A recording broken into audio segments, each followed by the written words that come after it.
ఓం శ్రీ గురుభ్యో నమ. ఓం శ్రీ మాత్రే నమ. అంగారక గ్రహము అంటే ధరణీగర్భ సంభూతుడు అంటాం కుజుడు.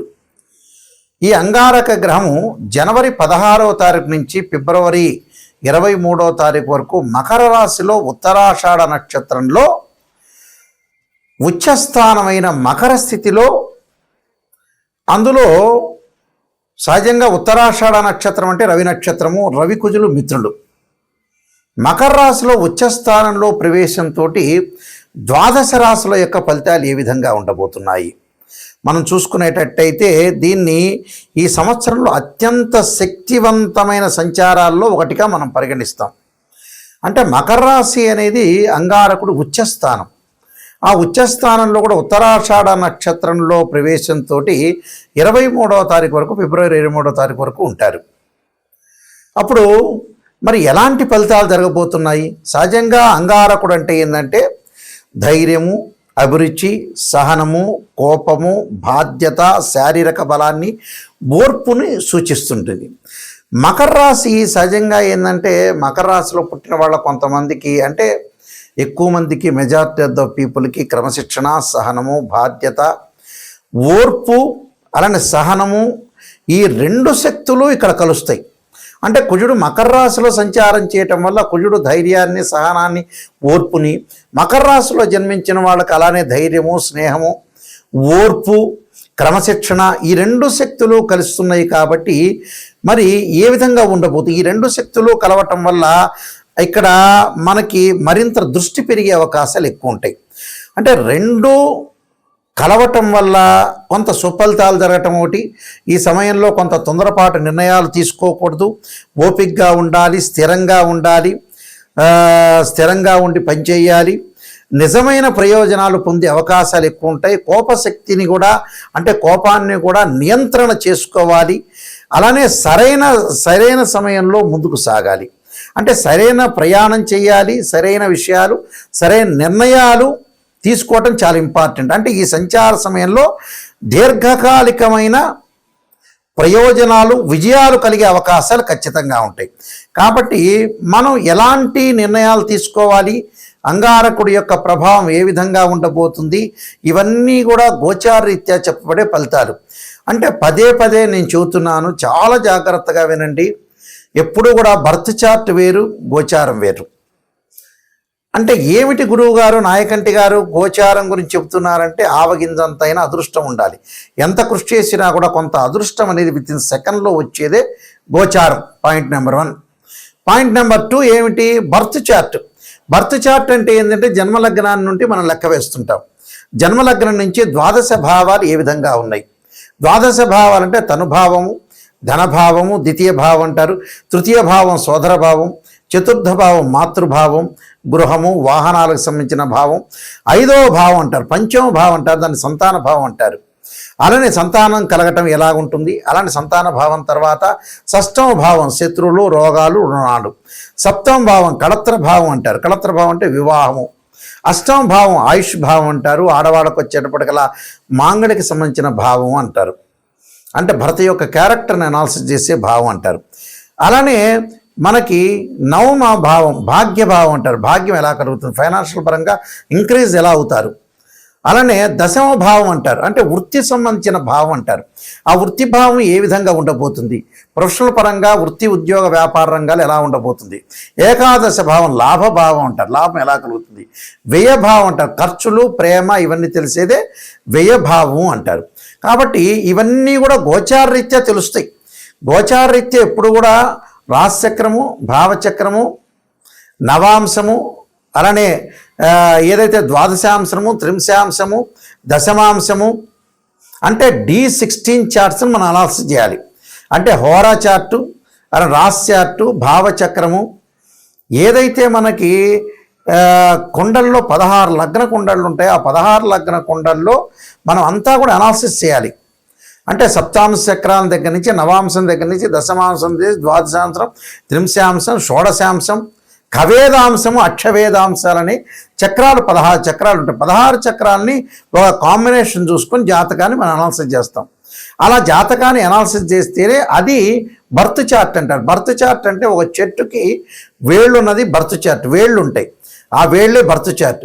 ఒక చెట్టు ఉంటుంది, ఆ చెట్టుకు వేళ్ళు ఉంటాయి, వేళ్ళకు కాండం ఉంటుంది, కాండకు కొమ్మలు ఉంటాయి, ఆ కొమ్మలకు ఆకులు ఉంటాయి, ఆ ఆకులు రాలిపోతూ ఉంటాయి. ఆకులు ఎప్పుడు వస్తాయి? రైన్ సీజన్లో వస్తాయి, వింటర్ సీజన్లో అలా ఉంటాయి, సమ్మర్ సీజన్లో కింద పడిపోతుంటాయి. ఆకులు కింద పడడాన్ని గోచారం అంటారు. అంటే గోచారం అంటే ఏంటంటే గ్రహాలు మార్పులు ఎక్కువగా జరుగుతుంది. బర్త్ చార్ట్ అంటే ఏంటంటే కాన్స్టెంట్గా ఆ గ్రహాలు అక్కడ ఉంటాయి, దశలు అంతర్దశలు 16 లగ్న కుండల్ని మనం అనాలిసిస్ చేస్తే బర్త్ చార్ట్ అనేది చాలా మోస్ట్ ఇంపార్టెంట్. బర్త్ చార్ట్ 80%, గోచారం ఎప్పుడు కూడా 20% రిజల్ట్స్ ఇచ్చే అవకాశం ఉంటుంది. కేవలం బర్త్ చార్ట్ చాలా మోస్ట్ ఇంపార్టెంట్. అలానే గోచారం అంటే ట్రాన్సిట్ సిస్టమ్ అంటారు. ట్రాన్సిట్ సిస్టమ్ ఎప్పుడు కూడా మనకి 20% సపోర్ట్ చేస్తుంటుంది. ఆ సపోర్ట్ ఎంతవరకు ఉంటుందో మనం తెలుసుకోవటమే చాలా మోస్ట్ ఇంపార్టెంట్.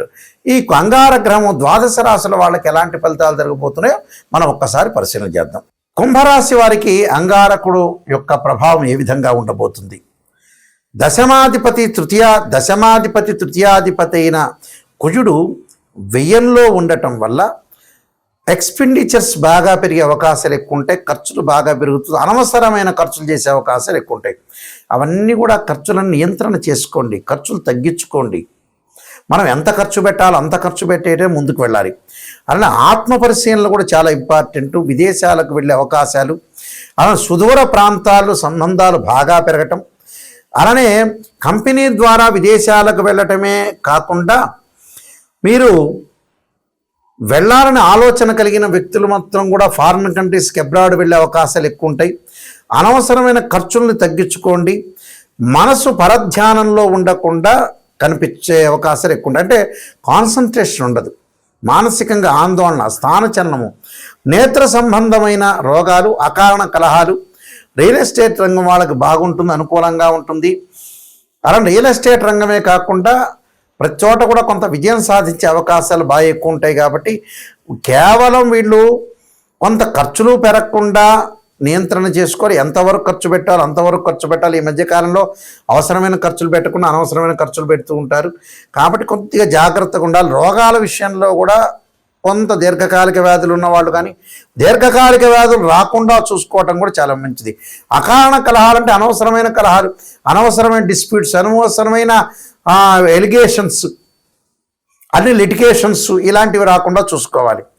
అలానే వీళ్ళు అంగారక గాయత్రి మంత్రాన్ని జపం చేయటం వల్ల చాలా మంచి జరిగే అవకాశాలు ఖచ్చితంగా ఉంటాయి. మనకి కుజుడు యొక్క ప్రభావం అనేది చాలా మోస్ట్ ఇంపార్టెంట్. కుజగ్రహం అనేది మనకి జాతకంలో అనుకూలంగా లేకపోతే, అంటే గోచారరీత్యా సహజంగా వాళ్ళ రాశి దగ్గర నుంచి 3, 6, 11 స్థానాల్లో ఉంటే సుఫలితాన్ని ఇస్తాడు.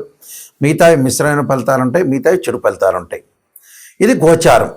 అదే బర్త్ చార్ట్ ప్రకారంగా మనం చూసుకునేటట్టయితే వాళ్ళ జన్మలగ్నం నుంచి 2, 4, 7, 8, 12 స్థానాల్లో కుజుడు ఉంటే దాన్ని కుజదోషం అంటారు. కొన్ని నక్షత్రాల కుజదోషం వర్తించదు, కొన్ని రాసులకి కొన్ని లగ్నాలకు కూడా కుజదోషం అనేది వర్తించదు. అయితే ఇక్కడ అంగారక గ్రహం యొక్క ప్రభావం ఏ విధంగా ఉంటుంది, దాని నివారణ ఎలా చేసుకోవాలంటే సహజంగా అంగారకుడి యొక్క హోమము, అంగారకాగ్నే శక్తి అస్తాయి ధీమే తన్నో భౌమ ప్రచోదయాత్ అనే మంత్రాన్ని, తత్పురుషా విద్యే మహాసేనాయ ధీమే తన్నో షణ్ముఖ ప్రచోదయాత్ అనే మంత్రాన్ని చక్కగా చదువుకోవాలి. అంటే తత్పురుషా విద్యే మహాసేనాయ ధీమే తన్నో షణ్ముఖ ప్రచోదయాత్ అనే మంత్రాన్ని చదువుకోవాలి. లేకపోతే అంగారక గాయత్రి మంత్రం. ఇక సహజంగా అందరికీ తెలిసింది ఏంటంటే ధరణీగర్భ సంభూతం విద్యుత్కాంతి సమప్రభం కుమారశక్తి అస్తంచ మంగళం ప్రణమామ్యం. అంటే కోర్టు సమస్యలున్నా, అన్నదమ్ముల మధ్యలో గొడవలు జరుగుతున్నా, పిత్రార్జిత సమస్యలున్నా, కెమికల్ కంపెనీ వాళ్ళు కానీ, రియల్ ఎస్టేట్ వాళ్ళు కానీ, కన్స్ట్రక్షన్స్ వాళ్ళకి కానీ, ఎవరికైతే వివాదాలు, ఆర్గ్యుమెంట్స్, పోలీస్ స్టేషన్లు, కోర్టు సమస్యలు ఉంటాయో వీళ్ళందరూ కూడా తప్పకుండా అంగారకుడి యొక్క ఆరాధన, శ్రీ వల్లీ దేవసేన సంస్థ సుబ్రహ్మణ్య స్వామి యొక్క ఆరాధనకి చేయాలి. వివాహం కాని వాళ్ళు కూడా ఖచ్చితంగా అంగారకుడి యొక్క జపం, అంగారకుడి యొక్క హోమం, అలాగనే కందులు దానం చేయటం, ఎర్రని వస్త్రము, ఎర్రని గొడుగు, ఎర్రని చెప్పులు, ఎర్రని పూలు లాంటివి దానం చేయటం వల్ల కూడా వీళ్ళకి మంచి జరిగే అవకాశాలు ఖచ్చితంగా ఉంటాయి. నిజంగా ఎవరైనా సరే జాతకాన్ని తెలుసుకునే వాళ్ళు నెగిటివ్ అయినా పాజిటివ్ అయినా తెలుసుకోవాలి. చాలామంది కూడా ఈ మధ్యకాలంలో ప్రతి సంవత్సరం కూడా బాగానే ఉందండి గురువు గారంటే, ఈ సంవత్సరం బాగుంటుంది, వచ్చే సంవత్సరం బాగుంటుంది, గురువుల దగ్గరికి వెళ్ళంగానే ప్రతి వాళ్ళు అలా చెబుతూ ఉన్నారు ఈ మధ్యకాలంలో. అవన్నీ కూడా గోచారీత్యా చెప్పబడే ఫలితాలే కానీ భర్త చార్ట్ అనుసరించి కావు. అందువల్ల మా దగ్గర ఎవరైతే జాతకాన్ని మనం కన్సల్ట్ చేస్తారో వాళ్ళకి నెగిటివ్ అయినా పాజిటివ్ అయినా తెలుసుకునే వాళ్ళు మాత్రమే నా దగ్గర ఫోన్ చేయండి.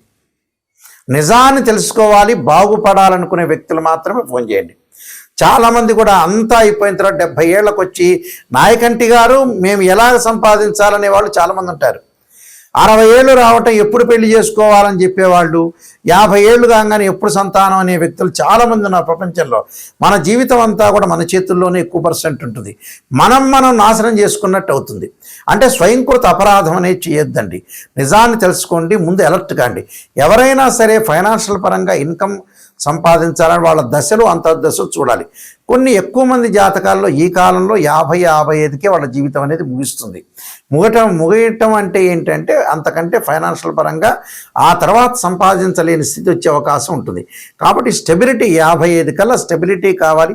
ఆ తర్వాత ఫైనాన్షియల్ పరంగా గ్రోత్ ఉన్నా లేకపోయినా కూడా ఉన్నది పెట్టుకొని తినే అవకాశం ఉంటుంది. మెంటల్ టెన్షన్ లేకుండా ఉద్యోగ పరంగా కానీ వ్యాపార పరంగా కానీ వృత్తిపరంగా కానీ కొంత జాగ్రత్తగా ఉండి ముందుకు వెళ్ళండి అని మా సూచన. ఎందుకంటే నేను నెంబర్ ఆఫ్ ఆస్ట్రాలజీ బుక్స్ రాశాను. అలానే నా క్వాలిఫికేషన్స్ అన్నీ కూడా మీకు కనపడుతూ ఉంటాయి. నేను 15 పుస్తకాలు, కాలసర్పయోగము, కాలసర్పయోగ చంద్రిక, రాహుకేతులు, ఛాయాగ్రహాలు, పుత్రగణపతి వ్రతము, వివాహ మార్తాండము, జాతక చంద్రిక, స్వప్నశాస్త్ర ఫలదీపిక, బృహత్ పరిహార సింధు, సర్వదేవతా గోత్రపురులు పార్ట్ 1 పార్ట్ 2 ఇలాంటి నెంబర్ ఆఫ్ ఆస్ట్రాలజీ నేను గ్రంథాలన్నీ కూడా రాశాను. అవన్నీ కూడా మోహన్ పబ్లికేషన్ రాజమండ్రి వాళ్ళ దగ్గర దొరుకుతాయి. మా దగ్గర కావాలంటే కూడా మా దగ్గర కూడా మేము పంపిస్తాము. www.nayakanti.com, www.nayakanti.in చూడండి. చూసిన తర్వాత నిజంగా తెలుసుకోండి, జాతకాన్ని నిజంగా తెలుసుకోండి, ముందుకు వెళ్ళండి. నిజం తెలిస్తేనే మనకు మంచి జరిగే అవకాశాలు ఖచ్చితంగా ఉంటాయి. అబద్ధపు ముసుగులో, అసత్యపు ముసుగులో ఉంటే జీవితం అంతా కూడా మన లైఫ్ అనేది ముందుకు వెళ్ళదు. వెనక్కి తిరిగి చూసుకునేటప్పటికల్లా మన టైం అయిపోతుంది. కాబట్టి కొంత జాగ్రత్త వివరించి మీరు ముందుకు వెళ్తే మీకు మంచి జరిగే అవకాశాలు ఖచ్చితంగా ఉంటాయి. మీ అందరికీ కూడా మంచి జరగాలని ఆశిస్తూ సర్వే జనా సుఖినో భవంతు.